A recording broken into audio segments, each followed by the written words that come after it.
Hola César, ¿qué tal? ¿Cómo estás? Buenas noches, querida Rebeca. Oye, muy bueno el comentario de Pam, ¿eh? Hasta me he reído y todo. Enhorabuena.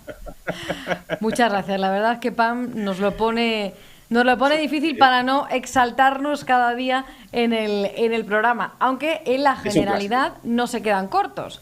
Porque si ya tenemos esta ley de vivienda, ¿no?, que ha aprobado el gobierno, lo que quiere ahora la generalidad es expropiar entre 50 y 70 casas. O sea, ¿qué casas, qué viviendas quiere expropiar la Generalidad? ¿Con qué requisitos? ¿Con qué excusa?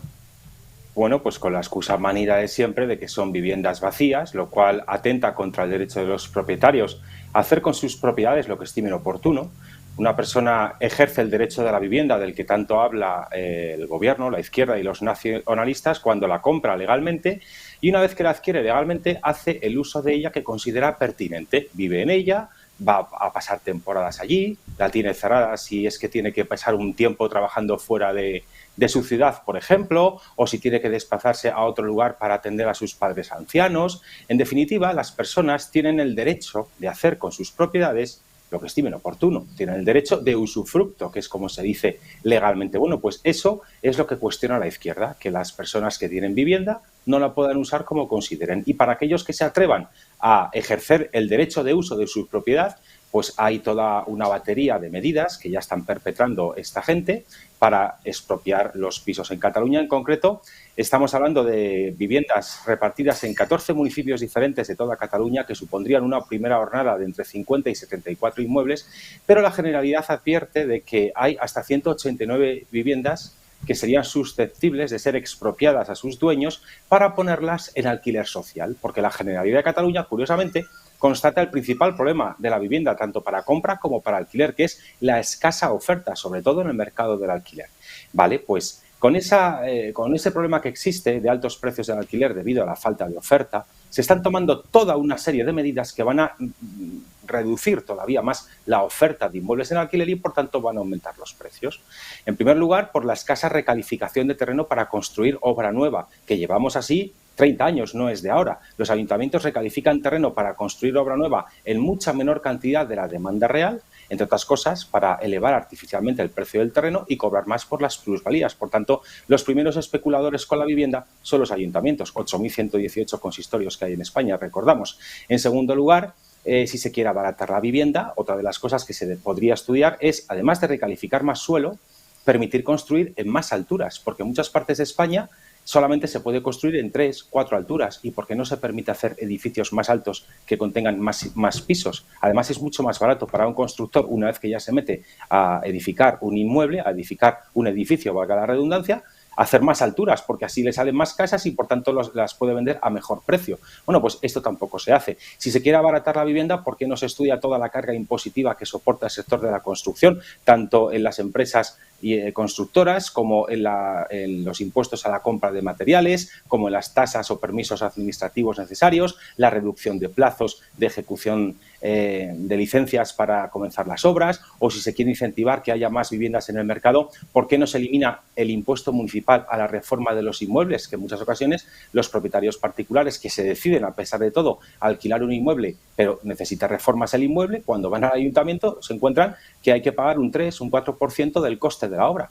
Y si es una reforma integral por un piso antiguo que requiere renovar el apartamento o el inmueble por completo, cocina, baños, ventanas, suelos, conducciones, paredes, etcétera, etcétera, estamos hablando de un coste de en torno a 45.000, 50.000, 60.000 euros, dependiendo del tamaño del piso, al que hay que aplicarle el encarecimiento del ICIO, del impuesto municipal de obras. Es decir, hay toda una política que se puede y se debe hacer, pero que la izquierda evidentemente no va a aplicarla porque no les interesa resolver el problema de la vivienda. Lo que les interesa es tomar medidas que agraven todavía más el problema para justificar profundizar en ese tipo de medidas porque el problema se ha agravado. En Barcelona el precio del alquiler, tras las políticas de Ada Colau persiguiendo a los propietarios y otras políticas que adoptó, los precios de los alquileres se dispararon un 30%. Eso es el resultado de perseguir a los propietarios. Por tanto, lo que pretenden hacer es eso, como también criminalizan a los mal llamados fondos buitre, que son empresas que tienen fondos de inversión, de personas que ahorran, que tienen la mala costumbre de ahorrar y que buscan una rentabilidad para esos ahorros. Y una de las formas es que esos fondos constituyen empresas inmobiliarias que construyen edificios de obra nueva para hacer viviendas para dedicarlas al alquiler.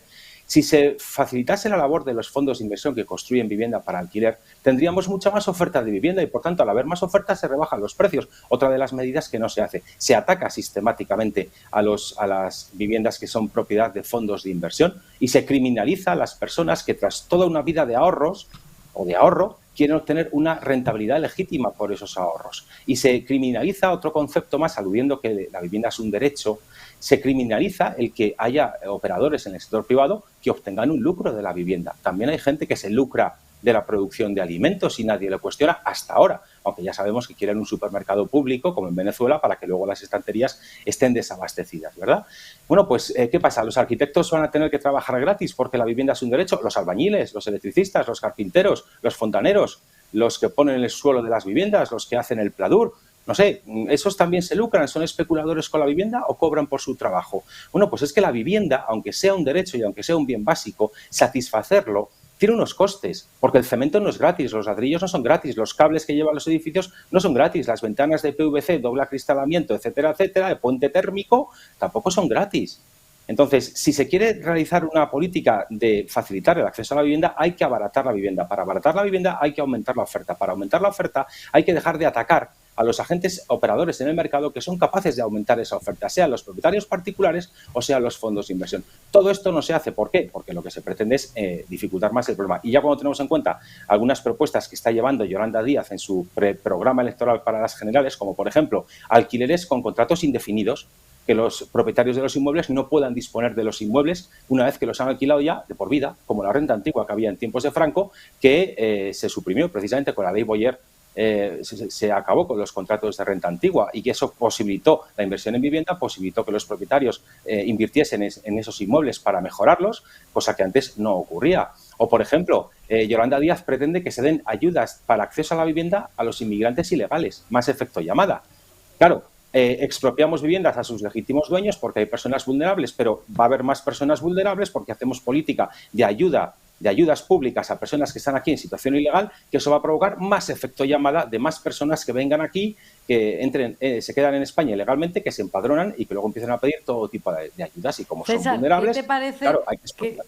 ¿qué te parece aparte esa ley que ha aprobado precisamente hoy en el Consejo de Ministros, bueno, esa propuesta que ha aprobado el Consejo de Ministros hoy el Gobierno, ese aval público del 20% para jóvenes menores de 35 años o familias que tengan hijos? ¿Crees que es una buena medida?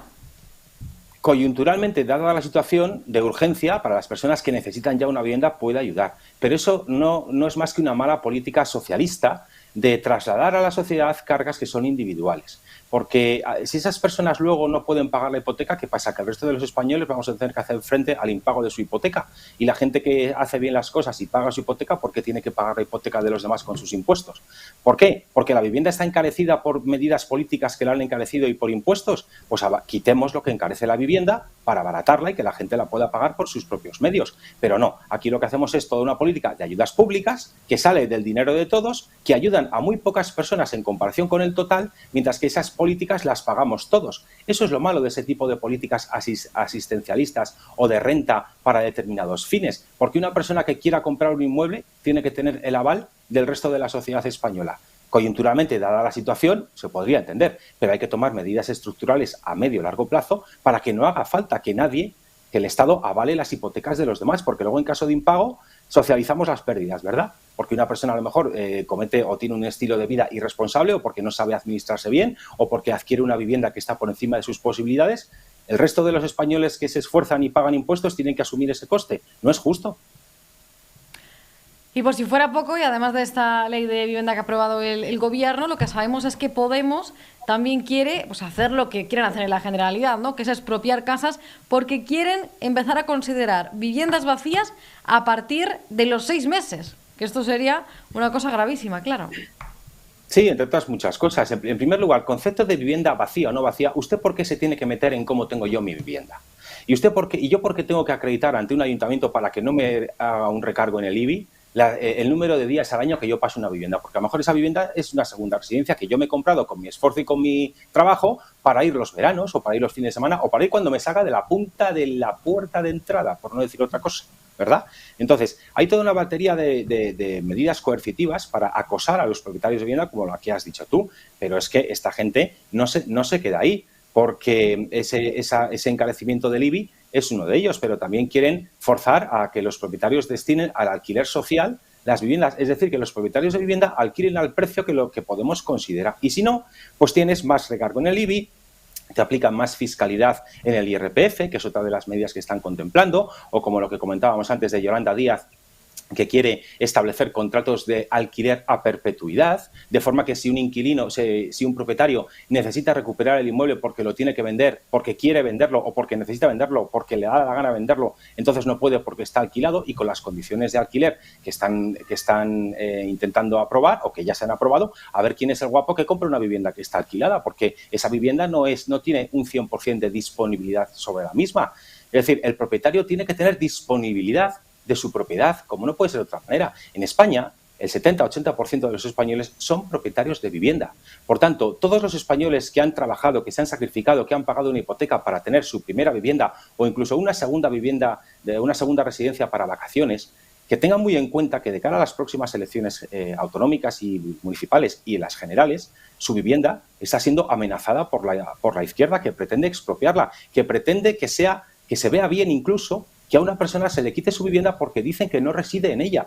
Oiga, es que usted no me tiene que quitar a mí mi vivienda, haga lo que viva en ella o no viva en ella. Es que hay un derecho de usufructo y un derecho de propiedad que yo he adquirido mediante la compra de esta vivienda y, por cierto, un inmueble por el que yo he satisfecho muchísimos impuestos. Te voy a dar un ejemplo. Me he metido antes en Idealista para preparar la conexión. He buscado un piso que está en Vallecas, en Puente de Vallecas. Cuesta 275.000 euros. 77 metros cuadrados, 3 habitaciones. Te vas al calculador de hipotecas de Idealista y sale una hipoteca, pues sale en el simulador de hipotecas de Idealista, se puede ver 982 euros de hipoteca al mes por un piso de 275.000 euros que luego con impuestos se te pone en 18.000 euros más. Es decir, que tienes que estar pagando 16 meses de hipoteca solo para pagar los impuestos de este inmueble de 3 habitaciones y 77 metros cuadrados en Vallecas. Oiga, si la primera vivienda es un derecho, ¿por qué hay que pagar ningún impuesto por tenerla? ¿O por qué hay que pagar una plusvalía cuando, por desgracia, mueren tus padres y heredas su vivienda y vas a vivir tú en ella o no, pero da igual, heredas la vivienda de tus padres, tienes que pagar la plusvalía mortis causa. Y luego tienes además que pagar el impuesto de sucesiones o el impuesto a la muerte en aquellas autonomías que aún lo siguen teniendo, con lo cual pagas 2 veces. La inmensa mayoría de las herencias de los españoles son inmuebles y cuando se produce el fatal hecho de que tus padres fallecen, tienes que pagar 2 impuestos, el de sucesiones y el de plusvalía municipal. Oiga, pero si es que la masa hereditaria, es decir, lo que yo heredo de mis padres, es el mismo piso por el que pago 2 impuestos. Pero no era que no se permitía legalmente la doble fiscalidad, es decir, pagar 2 veces por lo mismo, pues hay que pagarlo. Muchísimas gracias, César Sinde. Aunque la verdad es que nos vamos con una sensación de que, vamos, como no cambien las cosas, si la gente no vote bien, no como esa señora que al inicio del programa decía que tengamos a Sánchez 20 años más, lo llevamos claro. Muchísimas gracias. Pues todo César. el que tenga vivienda, Cuéntame. todo el que tenga vivienda en las próximas elecciones autonómicas, municipales y las generales, que tenga en cuenta que la izquierda, tanto podemita como socialista, pretende expropiársela. Así que vote en consecuencia. Que los propietarios de vivienda en España son mayoría, por cierto. Pues ahí queda ese mensaje. Muchísimas gracias, César Sinde, por estar con nosotros un día más.